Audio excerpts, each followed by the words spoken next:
नमस्कार, मी म्हणजे साईनाथ गावकर. दर्शको, आपणा सर्वांचं स्वागत करतो या विशेष लाईव्ह चर्चेमध्ये. आपल्या सोबतीनं जोडले गेलेत कोकण भूमी प्रतिष्ठान व ग्लोबल कोकणचे संस्थापक अध्यक्ष अर्थात संजय यादवराव. यादवराव सर, खरं तर या चर्चेमध्ये मी आपलं स्वागत करतोय. आपल्या लढ्यात धन्यवाद. खरं तर एक फार मोठं यश मिळालेलं चित्र आताच्या घडीला पाहायला भेटतंय. मी त्या एकूणच यशाकडे तर येणारच आहे, परंतु आता मात्र आपण आंबा महोत्सवाचं देखील आयोजन केलेलं आहे. आमदार प्रसाद लाड असतील किंवा एकूणच त्या ठिकाणचे लोकप्रतिनिधी असतील यांच्या सहकार्यानं कशा पद्धतीचा प्रतिसाद भेटतोय आंबा महोत्सवाला? कोकणातला हापूस आंबा हा जगातलं सगळ्यात बेस्ट फळ आहे.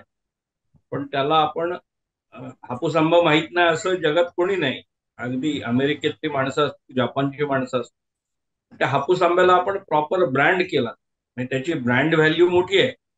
परंतु त्या पद्धतीने तो करायला पाहिजे आणि या दृष्टीने आम्ही कोकणातल्या 100 शेतकऱ्यांना एकत्र आणलंय आणि चांगले म्हणजे कोकणातला जो बेस्ट आंबा पिकतो तो देवगडचा किनारी भाग आहे किंवा राजापूरचा किनारी भाग आहे. अगदी जामसंडे, कुणकेश्वर पासून विजयदुर्ग, सागवे, जैतापूर, इकडे पावस, जयगड, रत्नागिरी असा जो किनारपट्टीचा भाग आहे, इथला आंबा हा जगातला बेस्ट आहे आणि त्याची तुलना कुठल्याच फळाबरोबर करता. खरं. आता हा जो सिलेक्टेड एरिया आहे, तिथले सिलेक्टेड शेतकरी आणि त्यांचा हापूस आंबा हा अतिशय चांगल्या पद्धतीने म्हणजे इंटरनॅशनल स्टँडर्ड्सनी हा आंबा लोकांपर्यंत पोहोचावा अशी एक व्यवस्था आपण निर्माण करतोय.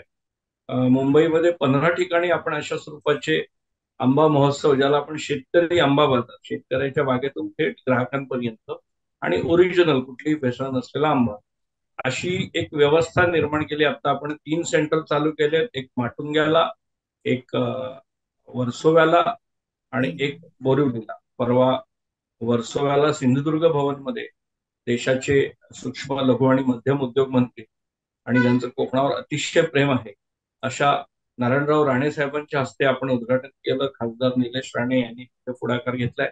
आमदार प्रसाद लाड हे या सगळ्या चळवळीमध्ये हापूस आंब्याच्या आपल्याबरोबर सहभागी आहेत आणि आपण केवळ मुंबईत नाही, असं पुण्यात सुद्धा करतोय, नाशिकमध्ये करतोय, अहमदनगरमध्ये करतोय वा. आणि यावर्षी लंडन आणि हॉलंडमध्ये सुद्धा अशा स्वरूपाचं आंब्याचं ब्रँडेड हापूस आंबा उपलब्ध करून देण्याचं आपण प्लॅन केलं.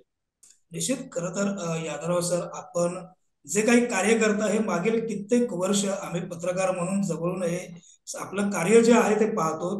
या कार्याची अर्थात कुठेतरी दखल जी आहे ही आता शासकीय पातळीवरती आपल्या प्रयत्नांची दखल ही घेतली जात असल्याचं चित्र पाहायला भेटतंय. खरं तर मागील 4 महिन्यात काही जे शासकीय स्तरावरनं निर्णय झालेत, हे निर्णय सर्वसामान्यांच्या हिताचे आहेत. मला आपल्याकडनंच ते निर्णय ऐकायला आवडतील, आमच्या दर्शकांनाही ऐकायला आवडतील की आजच्या घडीला कोकण भूमी प्रतिष्ठान व ग्लोबल कोकणच्या माध्यमातून त्यांच्या प्रयत्नामुळे आणि अर्थातच सर्वांच्या प्रयत्नामुळे झालेल्या निर्णयांचं तुम्ही नेमकं कशा शब्दामध्ये स्वागत करणार आहात? मी गेली 25 वर्ष म्हणजे 2 तप झाली की कोकणचा विषय घेऊन सातत्याने एक चळवळ, समृद्ध कोकण, ज्या कोकणच्या समृद्धीची आपण चालवतोय आणि यात वेगवेगळ्या संस्था, मग कोकण बिझनेस फोरम असतील, कोकण भूमी प्रतिष्ठान असेल किंवा ग्लोबल कोकण सारखं आंतरराष्ट्रीय व्यासपीठ, त्या सगळ्या माध्यमातून आपण ही कोकण विकासाची चळवळ चालवतो. साई, कोकणाचे खूप सारे प्रश्न आहेत. म्हणजे दुर्दैवाने म्हणजे मी नेहमी असं म्हणतो की देश स्वतंत्र झाला पण कोकण पारतंत्र्यातच आहे. कारण कोकणात तलाठी, ग्रामसेवक, कृषी सेवक, अगदी पिऊन सुद्धा कोकणातल्या मुलं सिलेक्ट होणार नाहीत अशी एक व्यवस्था निर्माण की तिथे नोकऱ्या करण्यासाठी सुद्धा कोकणाच्या बाहेरची लोक येतात आणि कोकणातली मुलं मात्र नोकऱ्या मिळत नाही म्हणून मुंबई आणि पुण्यात झोपडपट्ट्यांमध्ये होतात. अशी एक दुर्दैवी परिस्थिती. कोकणातल्या आंबा बागायतदारांवर अन्याय होतो, कोकणातल्या पर्यटन व्यावसायिकांवर अन्याय होतोय, कोकणात नोकऱ्या मागणाऱ्या तरुणांवर अन्याय होतो. एक फार मोठं यश भेटतंय. नेमक्या काय शब्दामध्ये त्या भावना व्यक्त करायला आणि कशा पद्धतीचं ते यश मिळालेलं आहे? एक देशाला स्वातंत्र्य मिळालं पण कोकण पारतंत्र्यात आहे असं माझं मत आहे. कारण इथे नोकऱ्या सुद्धा कोकणातल्या तरुणांना मिळत नाही. इथे तलाठी, ग्रामसेवक, शिवसेवक, अगदी एखाद्या ऑफिसमध्ये पिऊन सुद्धा असे तर हे बाहेरून माणसं येतात आणि एक लॉबी अंतर्गत या सगळ्यांचं सिलेक्शन होतं. आपण मराठी मराठी म्हणतो, पण कोकणातला माणसाला कोकणात नोकरी मिळत नाही आणि बाकीच्या मराठी माणसांना कोकणात नोकरी. अशीच परिस्थिती आंबेवाल्यांची आहे की गेल्या 75 वर्षात आंबेवाल्यांच्या वेलफेअरसाठी काही सिस्टमॅटिक झालंय, घडलंय असं कधीच झालं नाही. तो बिचारा स्वतंत्रपणे प्रचंड परिश्रम घेतोय आणि सेल्फ सस्टेन येतो. अशीच परिस्थिती काजूवाल्यांची आहे. अशीच परिस्थिती कोकणातल्या मासेवाल्यांची आहे. रोज सकाळी समुद्रात जातो, जीवाशी खेळतो, आणि असं असताना सुद्धा मच्छीमारांची सुद्धा तीच परिस्थिती आहे. प्रचंड परिश्रम हे मच्छीमार करतात, पण त्यांच्या वेलफेअरच्या कुठल्याही योजना राबवल्या जातात. असंच पर्यटन व्यवसाय, आज कोकणात 10,000 पर्यटन व्यावसायिक आहेत. स्वतःच्या जमिनीवर 18% कर्ज घेऊन लोकांनी प्रोजेक्ट उभे केले. पण या पर्यटनासाठी एकही धड योजना नाही. किंबहुना या सगळ्या नोकऱ्या तर मिळतच नाहीत, परंतु जे व्यवसाय करणारी कोकणातली मुलं आहेत, मग ती पर्यटनात असतील, मासेमारीमध्ये असतील, हापसा काजूमध्ये असतील, तर या सगळ्यांच्या वेलफेअरच्या दृष्टीने जसं जशी काळजी विदर्भातल्या कापसाची घेतली जाते किंवा पश्चिम महाराष्ट्रात साखर कारखान्यांची ऊसाची, म्हणजे ऊस कमी आला तरी सरकार मदत करतं, ऊस जास्त आला आणि साखर जास्त पिकली तरी सरकार दरवर्षी 1,000-2,000 कोटीची मदत करतं.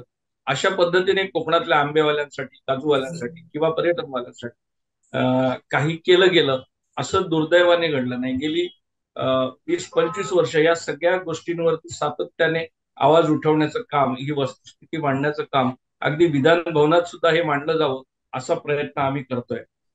कोकणचे खूप सारे प्रश्न आहेत की ज्याच्यामुळे प्रचंड क्षमता असून सुद्धा, म्हणजे कोकण हे स्वर्ग आहे, जर याचं नीट नियोजन केलं तर मला वाटते उर्वरित महाराष्ट्राची अर्थव्यवस्था सांभाळण्याचं काम कोकण करू शकेल. किंबहुना आता महाराष्ट्राच्या एकूण उत्पन्नापैकी 70 ते 80% उत्पन्न कोकणातून येतं हे कोणालाच माहिती नाही.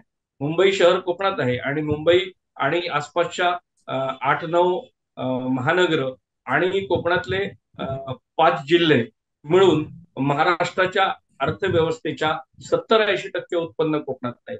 असं असताना सुद्धा कोकणातल्या विकासाच्या विषयांवरती निधी उपलब्ध करून दिला जात नाही, ही वस्तुस्थिती, आणि हा सातत्याने अन्याय कोकणावर होत असतो. आणि हे सगळे प्रश्न सातत्याने मांडून सुद्धा दुर्दैवाने ब्युरोक्रासी आणि सरकार हे प्रश्न सोडवतं असं दिसत नाही. पण मला सांगायला खूप आनंद होईल की मी गेली 20-25 वर्ष जे काम करतोय आणि मागच्या 10 महिन्यामध्ये राज्यामध्ये देवेंद्र फडणवीस आणि राज्याचे मुख्यमंत्री एकनाथराव शिंदे यांचं सरकार आलंय आणि मला वाटतं या सरकारचा कोकणाकडे पाहण्याचा दृष्टिकोन अतिशय सकारात्मक आहे आणि कोकणच्या विषयात संवेदनशील असलेलं सरकार. एवढ्याच करता सांगतो की कोकणचे सगळे मिळून छोटे मोठे हजारो प्रश्न आहेत, पण एक सगळे मिळून 21 प्रश्न आहेत की हे जर प्रश्न सुटले ना तर कोकण मागे वळून बघणार नाही, कोकण सुसाट पळायला लागेल. परंतु दुर्दैवाने हे प्रश्न न सोडवल्यामुळे तिथं रोजगार निर्माण होत नाही आणि तिथल्या मुलांना मुंबईत येऊन झोपडपट्ट्यांमध्ये राहतात. आणि त्यामुळे हे सगळं रोजगार कोकणात जर निर्माण व्हायचं असेल तर आपल्याला म्हणजे सगळं बाकी फिलॉसॉफी सगळं ओके, अस्मिता, धर्म, प्रांत, भाषा, ह्या सगळ्या सगळ्या गोष्टी आवश्यक आहेत. पण सगळ्यात महत्वाचं जर पोटाला काही नसेल, जर तिथे रोजगार नसेल, तर आज जी कोकणाची भकास अवस्था झाली की सगळं आहे पण तरीही गावं रिकामी झालेत, गावांच्या वृद्धाश्रम झाले.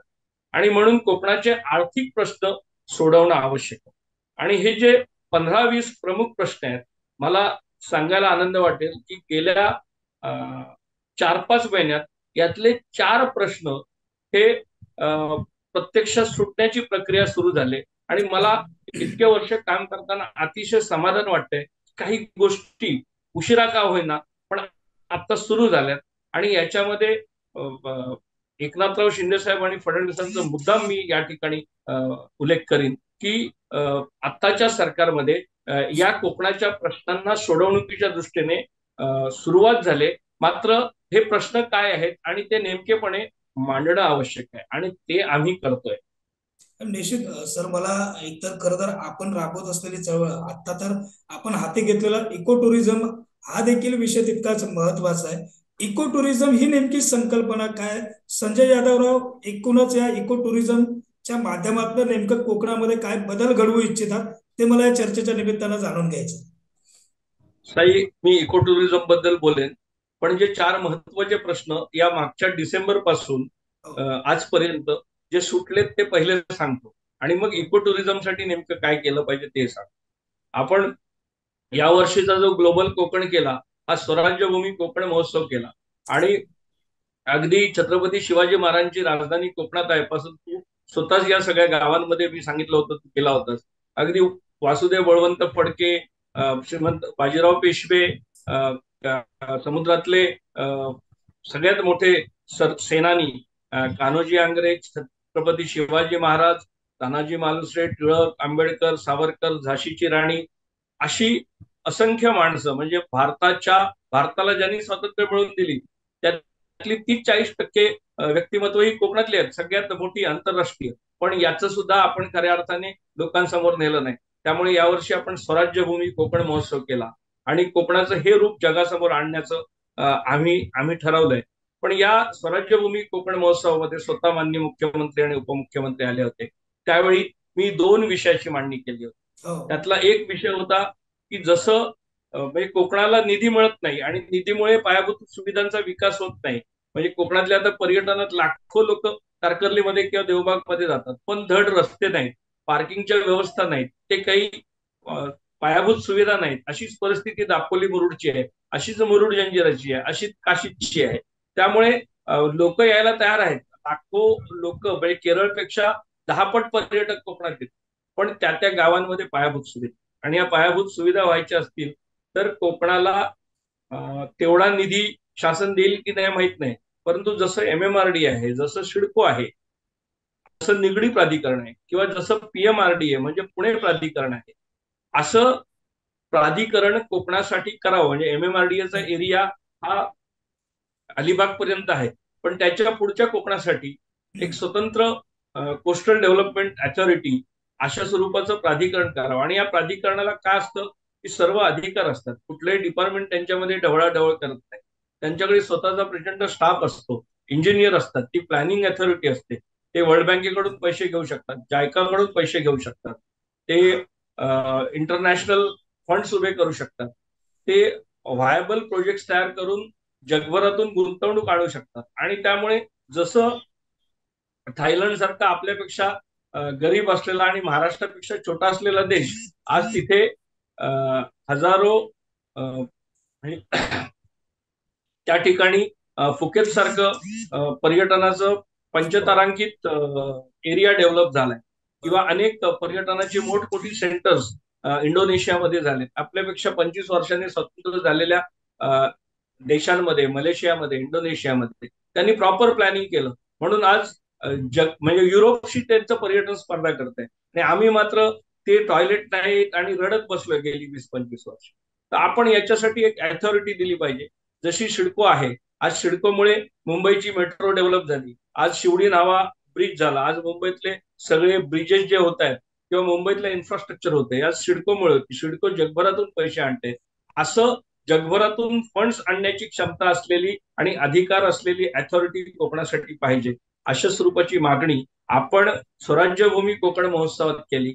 आणि ही मागणी माननीय मुख्यमंत्री आणि उपमुख्यमंत्री त्याचं सिरियसनेस लक्षात आल्यानंतर त्याच ठिकाणी त्यांनी जाहीर केलं की अशा स्वरूपाची मागणी जी आमदार प्रसाद लाड आणि संजय यादवराव यांनी केली आहे स्वराज्यभूमी कोकण महोत्सवात, त्याच्यासाठी आपण ही अथॉरिटी स्थापन करू. आणि पुढच्याच मंत्रिमंडळाच्या बैठकीमध्ये या अथॉरिटीच्या स्थापनेची स्थापनेची घोषणा माननीय मुख्यमंत्र्यांनी केली. विधान भवनामध्ये, विधानसभेमध्ये याच्यावरती फायनल झालं आणि ते बनवण्याची प्रक्रिया सुरू आहे. आणि या प्रक्रियेमध्ये मी सुद्धा या सगळ्या प्रक्रियेमध्ये सहभागी आहे. म्हणजे कोकणासाठी एक स्वतंत्र विकास प्राधिकरण निर्माण करण्याची प्रक्रिया ही कोकणाचा विकासाच्या प्रक्रियेमधला टर्निंग पॉइंट होईल. आणि ही गोष्ट या शासनाने डिक्लेअर केली, आणि म्हणून मी अधिक खुश आहे की खरंच सांगितल्या आणि योग्य पद्धतीने गोष्टी मांडल्यानंतर शासन ते स्वीकारत आहे, याचा आनंद. याच कार्यक्रमामध्ये आम्ही असं म्हटलं होतं की गेल्या 75 वर्षात कापूस शेतकऱ्यांना, द्राक्षवाल्यांना, खानवाल्यांना, ऊसवाल्यांना खरं. सगळ्यांना शासनाने मदत केली, हजारो कोटीची केली, 30-30 हजार कोटीची कर्जमाफी केली. पण कोकणातल्या बागायतदारांना, हो मग ते काजूवाले असतील, आंबावाले असतील, सुपारीवाले असतील, नारळवाले असतील, ही जी मुख्य अर्थव्यवस्थेचा कणा आहे कोकणातल्या शेतीचा, यांना कधीही मदत केली नाही आणि कोकणातल्या माणसांनी कधीही मागितली नाही. कर्जमाफी 100% कर्ज माफ करा, आम्हाला मदत करा, असं कोकणी माणूस कधी म्हणत नाही आणि म्हणणार नाही आणि म्हणूही नाही. पण गेली 2 वर्ष कोरोना आहे. गेली 2 वर्ष 2 चक्रीवादळ झाली. म्हणजे एक जे तोक्ते नावाचं ते वादळ आलं, हो मी स्वतः गावागावांमध्ये फिरलो, किमान 10,000 कोटीचं नुकसान. खरं आणि सर. दुर्दैव असं की तत्कालीन सरकारने 100 कोटी फक्त मदत दिली होती. म्हणजे कोकणातली माणसांची मतं हवीत, पण कोकणात जेव्हा कोकण अडचणीत असतो त्यावेळी कोकणाला मदत केली पाहिजे, हा ऍटिट्यूड सरकारकडे असायला पाहिजे. तो दुर्दैवाने नव्हता. पण त्यामुळे हे सगळे आंबा बागायतदार कर्जबाजारी झाले, काजूचे व्यावसायिक आहेत ते कर्जबाजारी झाले. माझे कोकणातले मच्छीमार आहेत, छोट्या छोट्या बोटी आहेत, 2 लाख, 3 लाख, 2.5 लाख एवढीच कर्ज आहे आणि त्याचे ते हप्ते भरू शकले नाहीत. त्यामुळे ते एनपीए झाले. एनपीए झाल्यामुळे त्यांना बँका कर्ज देत नाहीत आणि मग कुठेतरी सावकारावर, कुठेतरी सिंधुदुर्गामध्ये पण तुमच्याकडे खूप तक्रारी येतात हो की हो 5% आणि 10% व्याजाने या शेतकऱ्यांना, या गरीब मच्छीमारांना कर्ज घ्यावे लागतात. आणि हे व्हायचं नसेल तर कधीतरी एकदा कोकणातल्या शेतकऱ्यांना सुद्धा कर्जमाफी दिली पाहिजे. ती सुद्धा 100% कर्जमाफी असं आमचं म्हणणं नाही, परंतु 30%, 40%, 50% कुठेतरी त्यांना एकदा सुस्थिर होण्यासाठी. कारण ते जर राहिले तर ग्रामीण रोजगार राहील, तर मुलं मुंबईत येणार नाही. तोच आंबा बागायतदार बुडाला, तोच मच्छीमार जर पूर्णपणे बुडाला, आज त्याची ती अवस्था आहे. तर कुठून कोकण डेव्हलप करणार आहोत आपण? हे मोठमोठे प्रकल्प आल्यामुळे कोकण डेव्हलप होईल हे सगळं झूट आहे. कोकण डेव्हलप होणार आहे आंब्यामधनं, काजूमधनं, माशांमधनं आणि पर्यटनात. आणि याच्यासाठी मदत करणं आवश्यक. आणि म्हणून आमची जी मागणी आहे की काजूवाल्यांना एक रिलीफ पॅकेज दिलं पाहिजे, काजूच्या उद्योगांना. आंबेवाल्यांना एकदा एक रिलीफ पॅकेज दिलं पाहिजे आणि सगळ्यात महत्वाचं मच्छीमारांना एक.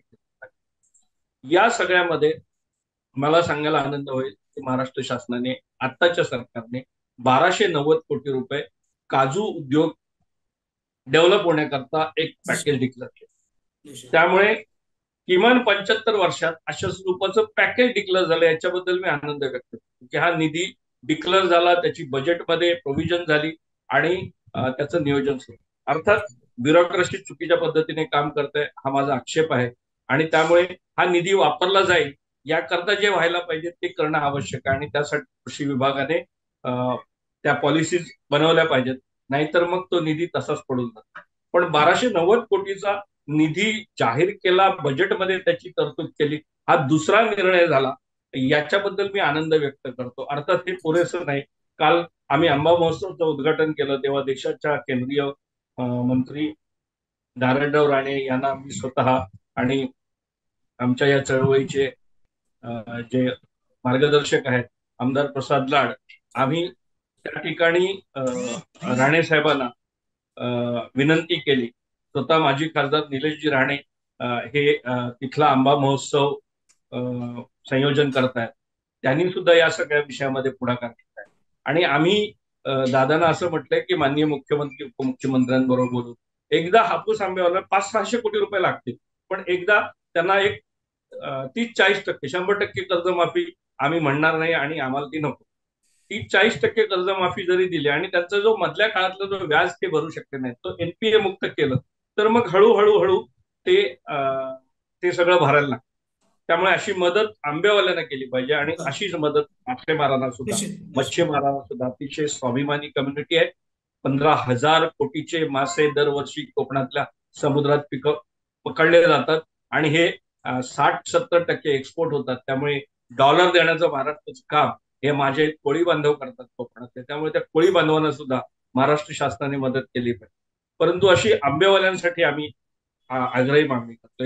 ही दुसरी महत्वाची मागणी आमची हो मान्य झाली आहे. अर्थात ती इम्प्लिमेंट होईल याचा पाठपुरावा सुद्धा आम्ही कार्यकर्ते आणि आमच्या कोकण बिझनेस फोरमची निश्चित. त्या त्या विषयातली तज्ञ मंडळी करतात. तिसरा जो महत्वाचा विषय घडला, तिसरा आणि चौथा, त्याच्याबद्दल खरं तर मी आमच्या कार्यकर्त्यांचे आभार मानतो, की कशा पद्धतीने कोकणावर अन्याय केला जातो बघा, की ऊसामध्ये एकरी खूप चांगलं उत्पन्न येतं, साखर कारखाने आहेत किंवा बाकी सगळी उत्पादन आहेत. परंतु कोकणातला जो बागायतदार आहे, मग आंबा असेल, काजू असेल, नारळ असेल, चिकू असेल, सुपारी असेल, या सगळ्या बागायतदारांना विजेची बिलं ही पूर्वी कृषीदाराने येत होती. कृषी पंप म्हणून त्यांना महाराष्ट्रात सगळीकडे स्वस्त बिलं येतात शेतकऱ्यांना, तशी कोकणात येत होती. पण दुर्दैवाने एक असा निर्णय आला 3-4 वर्षापूर्वी, की ज्याच्यामुळे ही बिलं ही दुसऱ्या गटात टाकली गेली आणि ती बिलं 4 ते 5 पट यायला लागली. म्हणजे पूर्वी ज्याचं 2,000 रुपये बिल होतं, त्याला 10,000 रुपये बिल यायला लागलं. बरोबर. म्हणजे मुळात शेतकरी अडचणीत, आणि त्याच्यात अशी बिलं यायला लागल्यामुळे शेतकरी उद्ध्वस्त होण्याची प्रक्रिया सुरू झाली. त्याचबरोबर कोरोनाच्या काळामध्ये या सगळ्या अधिकाऱ्यांनी आवाच्या सव्वा बिलं, कोणाला लाख, कोणाला 2 लाख, कोणाला 3 लाख अशी बिलं बागायतदारांना पाठवून दिलं. आणि कोकणातला माणूस कधी बिल चुकवत नाही, कधीही विजेची चोरी करत नाही, आकडे टाकत नाही. असं असताना सुद्धा अशा पद्धतीने अन्याय करणारे निर्णय झाले, अन्याय करणारे बिलं लावली गेली आणि त्याच्यामुळे कोकणातला शेतकरी अडचणीत आला. ही परिस्थिती बदलण्यासाठी तिथले आमची आंबा बागायतदारांच्या संघटनेचे प्रमुख भावाशेठ साळवी, प्रकाश साळवी, आणि तिथे आमचे ऍडव्होकेट ज्ञानेश पोतकर हा एक युवा कार्यकर्ता, याने या विषयात संघर्ष निर्माण केला, या सगळ्याच्या वस्तुनिष्ठ स्टडी केला आणि या सगळ्या केसेस घेऊन याच्यावरती आम्ही सरकारकडे आवाज उठवण्याची सुरुवात केली.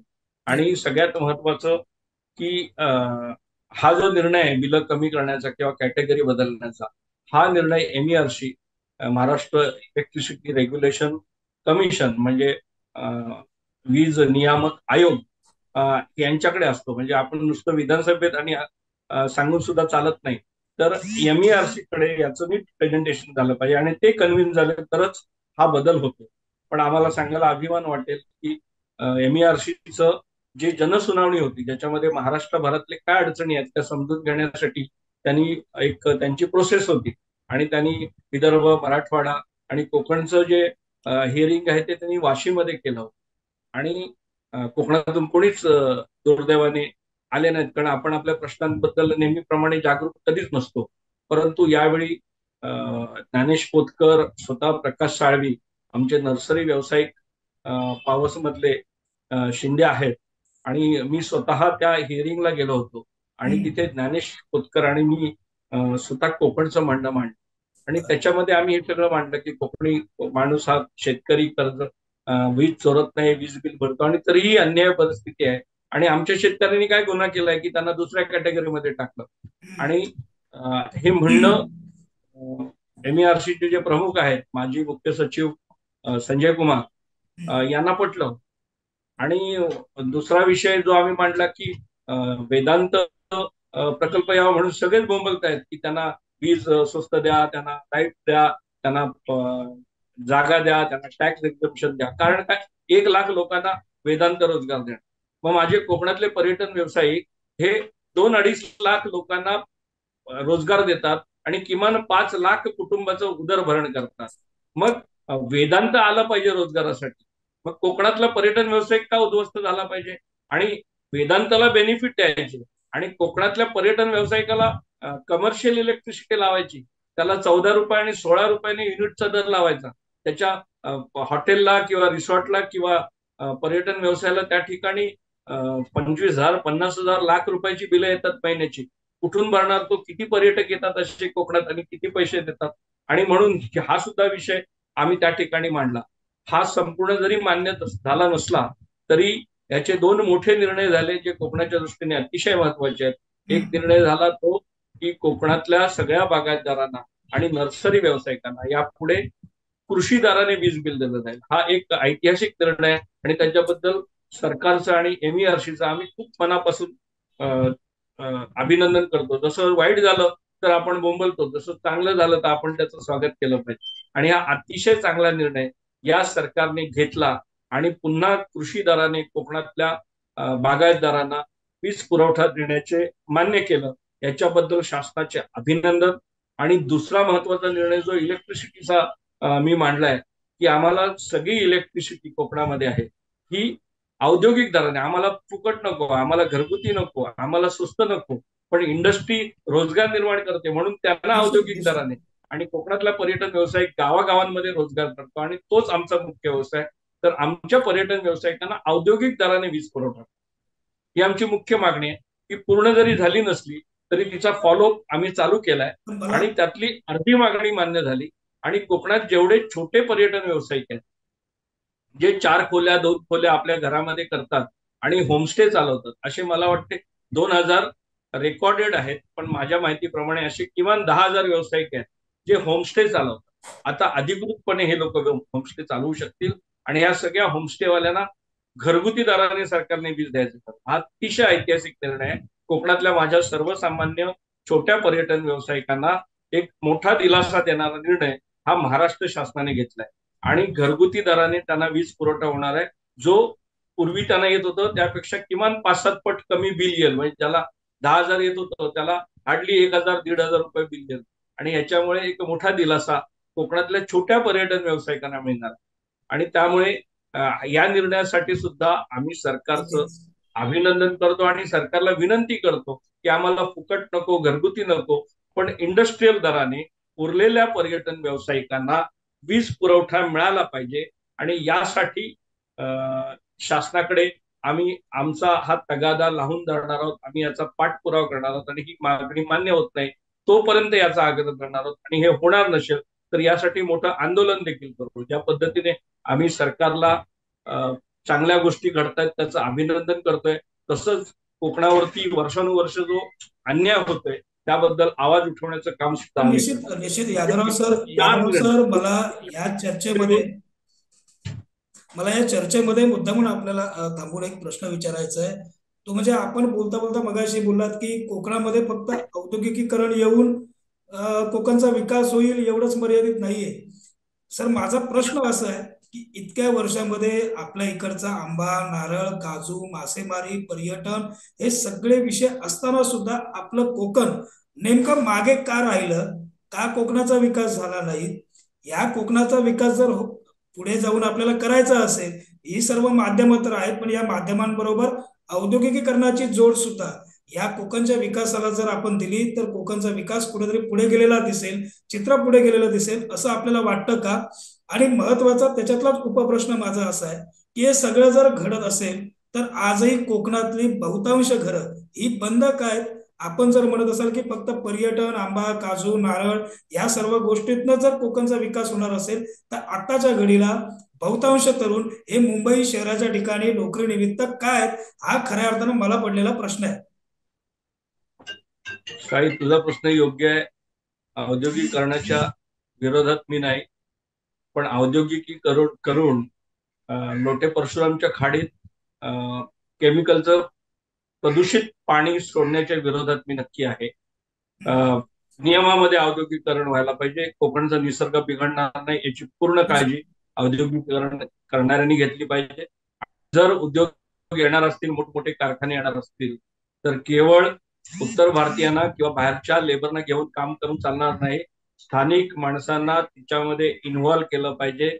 सीएसआरचा निधी या उद्योगांचा बाहेर वापरला जातो, तो कोकणात वापरला गेला पाहिजे. या अगदी मूलभूत बरोबर. प्रश्नांवर दुर्दैवाने कोणी बोलत नाही. त्यामुळे औद्योगिकरण व्हायला हवं, पण त्याच्याबरोबर या सगळ्या गोष्टी होणार असतील तरच औद्योगिकरण व्हायला पाहिजे. अदरवाईज या औद्योगिकरणाला काही अर्थ नाही. आता जे सहमत. झालंय आता की कोकणी माणसांना रोजगार मिळालाय, हा याचं संशोधन करण्याची आवश्यकता आहे. प्रश्न असा आहे की साईनाथ 3,000 रुपये टन म्हणजे 3 रुपये किलोवाला ऊस, किती रुपये? 3 रुपये किलो. पण असं असताना ते ऊसाला साखर कारखान्यामध्ये साखर, उरलेल्याचं मोलॅसिस, त्याची दारू बनवणं, हे सगळे उद्योग केले जातात. मग तो ऊसाचा शेतकरी त्या ठिकाणी गायी पाळतो आणि त्याचा कडबा हा गायीना घालतो आणि यातून पश्चिम महाराष्ट्राची इकॉनॉमी डेव्हलप झाली. केवळ इंडस्ट्रीमधून कोकण डेव्हलप होईल हे झूट आहे. नाही, जर निश्चित कोकण निश्चित. डेव्हलप व्हायचं असेल तर जर 3 रुपये किलोवाला ऊस पश्चिम महाराष्ट्रात क्रांती करतो, तर 1,000 किलोवाला पापलेट कोकणात का क्रांती करत नाही? 1000 किलोवाला काजू कोकणात का क्रांती करत नाही? 300 रुपये किलोवाला हापूस आंबा कोकणात का क्रांती करत नाही? कारण हे सगळं आम्हीच करायचं. या सगळ्याला जसा बॅकअप शासनाचा शुगर इंडस्ट्रीला आणि ऊसाला मिळाला, जसा सूतगिरण्यांना आणि कापसाला मिळाला, तशा स्वरूपाचा द्राक्षांना बॅकअप मिळाला, तसा बॅकअप दुर्दैवाने आंबा बागायतदारांना मिळाला नाही. तसा बॅकअप फक्त पर्यटनातून कोकणचं 60% रोजगार निर्माण होईल, पण पर्यटनाच्या साध्या परवानग्या दिल्या जात नाहीत.